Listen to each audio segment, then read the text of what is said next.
Alright, তো ChatGPT যদি আমাদের গুগলে ইন্টিগ্রেট করতে চাই, এই জন্য আমাদের চলে যেতে হবে গুগল ক্রোম ব্রাউজারের সেটিংসে আসার পরে আমাদের যেটা করতে হবে, স্ক্রল করে আসতে হবে এক্সটেনশন আসার পরে আমাদের থ্রি ডটে ক্লিক করে আবার আসতে হবে ক্রোম ওয়েব স্টোরে আসার পরে আমরা এক্সটেনশনটা সার্চ করব, আমরা লিখব ChatGPT ফর গুগল।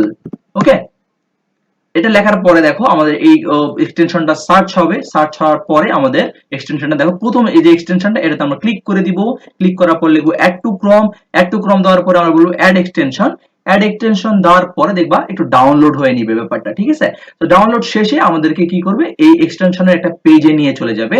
দেখো আমাদের এক্সটেনশনের পেজ আমরা পেয়ে যাব। ওকে, এক্সটেনশনের পেজে পরে আমরা জাস্ট এখানে ওয়েব অ্যাপে জাস্ট সেভ করে দিব, ঠিক আছে। সেভ করার পর আমরা গুড টু গো। আমরা যেটা করতে পারবো, এখানে সার্চে গিয়ে লিখতে পারবো write a program in C, যদিও লেখা আছে, জাস্ট আমি এটাকে ইন্টার মেরে দিলাম। দেখো ইন্টার মারার পরে এখানে স্টেপ দিয়ে দিছি, কিন্তু এই পাঁচটাতে আমরা ডান পাঁচটাতে দেখতে পাচ্ছি যে এখানে waiting for ChatGPT response, ChatGPT এখানে রেসপন্স করবে এবং পুরো কোডটা আমাদের এখানে লিখে দিবে, ঠিক আছে। সো আমরা একটু দেখি যে আমাদের এই পুরো কোডটা আমরা পাই কিনা। দেখো আমাদের কিন্তু ChatGPT অলরেডি রেসপন্স করা শুরু করে বলছে, ফুল কোডটা আমাদের কিন্তু এখানে লিখে দিছে।